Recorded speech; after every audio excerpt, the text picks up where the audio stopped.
Hey guys, Eclipse here. Hello and welcome to day 6 of my week of Star Wars Starship Verse, the series where I take two ships, put them head to head, and try to predict which one would come out on top. Today I've gone a little off the wall, and instead of picking one of your guys' suggestions, I've done one that I think everyone will appreciate. But I'll get to that in just a moment. I want to take a second right now to thank everyone who's donated to my GoFundMe. Since last episode, we've gotten donations from Thomas Perry. Thank you very much, Thomas. A second donation from Nick Latino, my first repeat donator, so thank you a ton, Nick. Then last night, a donation from Matthew Thompson. Thank you very much, Matthew. And this morning from Thomas Doherty. Thank you, Thomas. Also, thank you to my previous donators, and that's the other Thomases, Dorian, Bruno, Michael, Jonas, Bonham, and of course, my mystery donator. If you'd like to support the channel and help me improve my videos, you can go to my GoFundMe page at gofundme.com/@cardsladder, and there will also be a link in the description. And as a kind of fun way to support those who donate, anyone who pledges more than $20 can have one of their Star Wars versus matchups made into a full video. However, I'm only going to be doing these videos once a week, maybe less, so a vast majority of my video suggestions are still going to come from you guys in the comments, so by no means feel like you have to donate to have your video made. This is just a bonus to those who would otherwise want to donate anyway. Also, anyone who's already donated money up to this point, regardless of how much, is free to make use of this offer. Anyway, on to today's matchup, and this is the second biggest fight we've ever had on Star Wars Starship Versus, and in my mind the most interesting. On one hand, we have arguably the most powerful dreadnought and really ship of all time, the Eclipse Super Star Destroyer. This was a late creation of the Galactic Empire and was meant to be the personal flagship for Emperor Palpatine. Not only is the ship extraordinarily massive, but it has a miniature super laser which can knock other dreadnoughts out of the sky in one shot. Taking on this Legends behemoth are 3 Executor Class Star Dreadnoughts. These are the longest ships in Star Wars history and the most powerful in Star Wars canon. Today we're putting these two sides in a one-on-one battle to the death. And in doing so, we're going to evaluate them in 3 categories: firepower, defensive capabilities, and fighter support. But we're considering the matchup holistically and trying to find which side would be better overall. So we'll be considering things like intangibles, which I imagine will be especially important in a matchup like this. My only other rules are that these ships are controlled and piloted by equally skilled persons. So we don't have, for example, Palpatine commanding the Eclipse and Darth Vader commanding one of the Executors. Just pretend that both ships are being crewed by clones. We're also going to take these ships as they would typically exist, so we're not looking at any special versions of the Super Star Destroyers, nor any diminutive versions. Also, the Eclipse is a line of ships rather than an individual ship, but there aren't really any major differences between the Eclipse 1 and the Eclipse 2, so I'm going to use the term interchangeably. Okay, so let's start with firepower, and just because this is going to be such a weird matchup, I don't think I'm going to give an actual winner for each section. I'll just talk about the statistics and the features of each ship. So let's start with the Eclipse, and at 17.5 kilometers long, this thing was an absolute beast. The main feature of the ship, and really the defining feature of the ship, is its axial super laser. Think of this as a miniature version of the Death Star's super laser. It can't quite destroy a planet, but it can do serious damage to it. This power is immense when used in capital ship warfare, and during the Battle of Kuat, an unfinished Eclipse Class Dreadnought destroyed an Executor in a single shot. However, the ship does focus most of its firepower and its energy around its super laser. And besides for that weapon, it only has 500 heavy laser cannons, 500 turbo lasers, and then various ion cannons. I'll speak to this more as we get to intangibles and the actual matchup, but while this is a large amount of weapons, it's not really great for the Eclipse's size. And really, the ship is outgunned traditionally by only one Executor Class Super Star Destroyer. But again, you cannot discount the power of the ship's super laser. However, the super laser was not a perfect weapon, despite what the game Star Wars Empire at War would have you believe. First, again, although this doesn't appear in the game, the ship's super laser cannot fire independent from the direction of the ship, and the entire ship must be moved to aim the weapon. Second, I do not believe, just based on the pure amount of energy that the super laser would use, that it could fire once every few seconds. I mean, even the second Death Star needed time to recharge, and the Eclipse also has to power its turbo lasers, has to power its own shield, and it's quite a small ship for having such a powerful super laser. So I do not believe it could fire at will, and I believe it would probably need minutes, if not at least a half an hour to recharge. When looking at the Eclipse in a space combat role, one has to remember that the primary purpose of the super laser was not to attack ships, it was actually to attack planets, and the ability to destroy a ship is kind of a nice secondary feature. And this is all explained by the Star Wars Imperial Handbook. So it makes sense that the laser needs to be aimed manually. I mean, a planet's not really moving, It's a pretty easy target to hit. I'll talk more about this later on, but let's now look at the Executor Class Super Star Destroyer.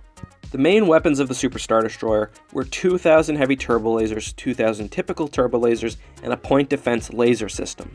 This is an exceptional amount of firepower, especially when you have 3 of these ships. When you account for ion cannons and other secondary weaponry, going against the Eclipse is almost 15,000 weaponry systems. And the Executor really is the truest form of Star Destroyer. Most of the weapons are placed such that they can fire through the front wedge of the ship, leaving the bottom and the back relatively undefended. And I think that this is a more optimal weapons layout, especially for attacking, than the Eclipse, which is so large that really it has to be positioned very well to make full use of its weapons.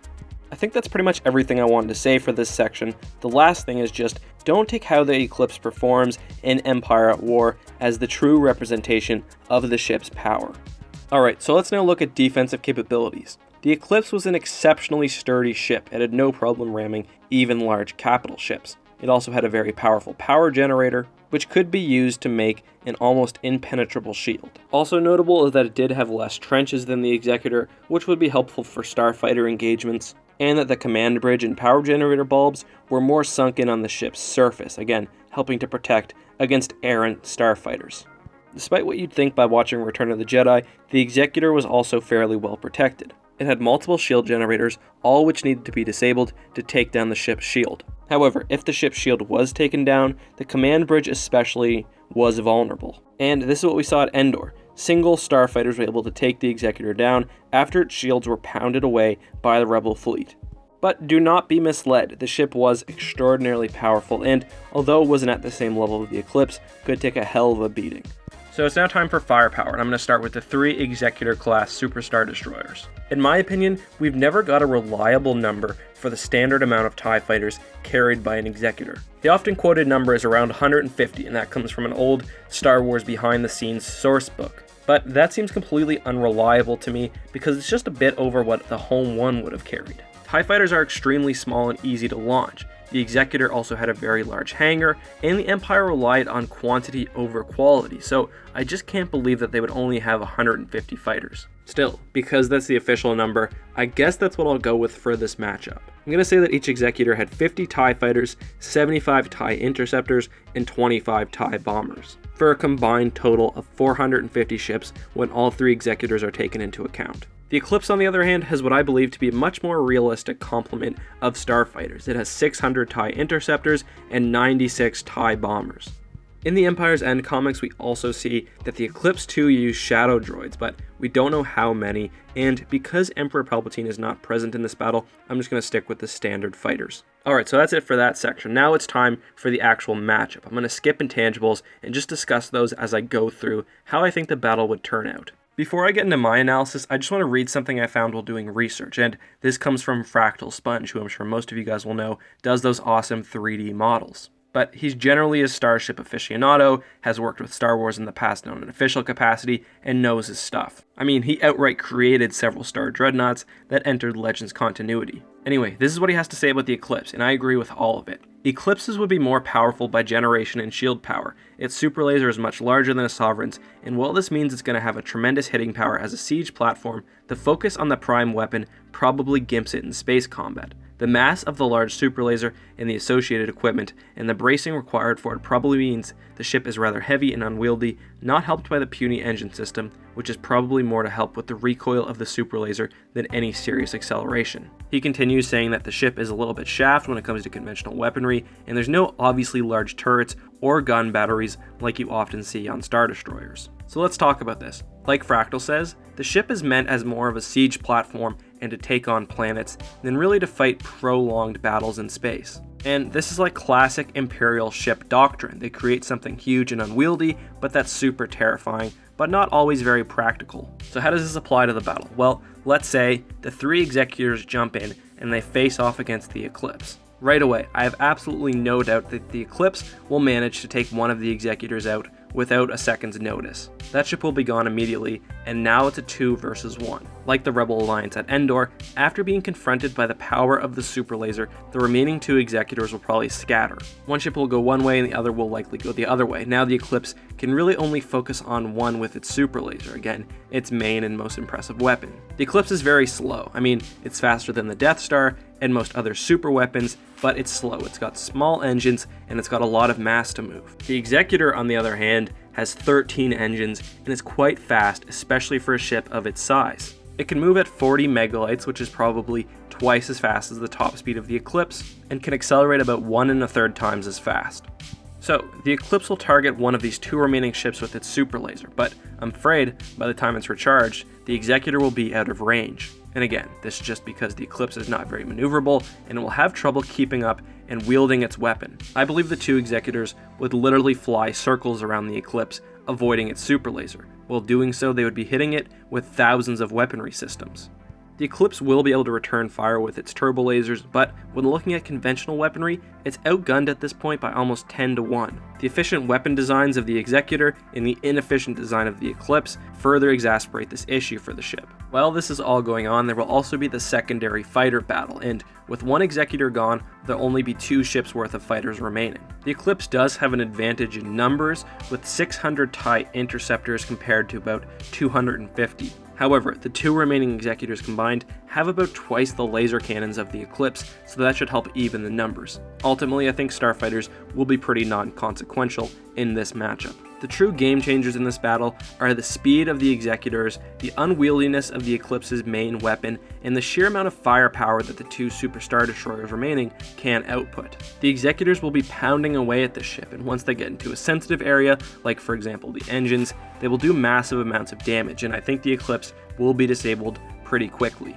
I think it will fire its super laser once to start off the battle, then never again. Once the ship is gimped or disabled, the 2 Executors will continue pounding away at the shields and hull of the ship, eventually cracking it and destroying it. It is my opinion that the mighty Eclipse will fall to the 3 Executor class ships, although only 2 will come out alive. The Super Dreadnought is invaluable as a tool of terror in planetary sieges and in most one-on-one battles. However, in a large fleet battle, it really needs support or else it will be in big trouble. So yes, I give it to the Executors and I give it to them 8.5 times out of 10. I think the only way that the Eclipse may win is if it can take out 2 of the Super Star Destroyers with its super laser at once. From that point, it may be able to control the skies with its fighters, and that, combined with its turbo lasers, may be able to destroy the 3rd one. Perhaps I'm also discounting how powerful and how mobile the super laser is, but I really don't think so. Again, the Eclipse is a very powerful, very scary weapon, but it's not terribly efficient and it's not really designed for space battles. So take a second right now and vote. Did I get this matchup right? Did I get it wrong? Is it too close to tell? Also, make sure you let me know down in the comments, and don't forget to put your suggestion for tomorrow's video. I really hope you guys enjoyed this. I found it particularly interesting, especially while researching it. I always thought that the Eclipse was the ultimate warship, and now I'm kind of questioning that. Anyways, if you guys want to get further involved in the community, make sure to follow me on Twitter, join the Discord, and if you want, donate on the GoFundMe account. But none of those things are necessary. I'm going to be here making content every day for you guys regardless. Thank you so much for watching, guys, and for coming back day after day. As always, may the Force be with you.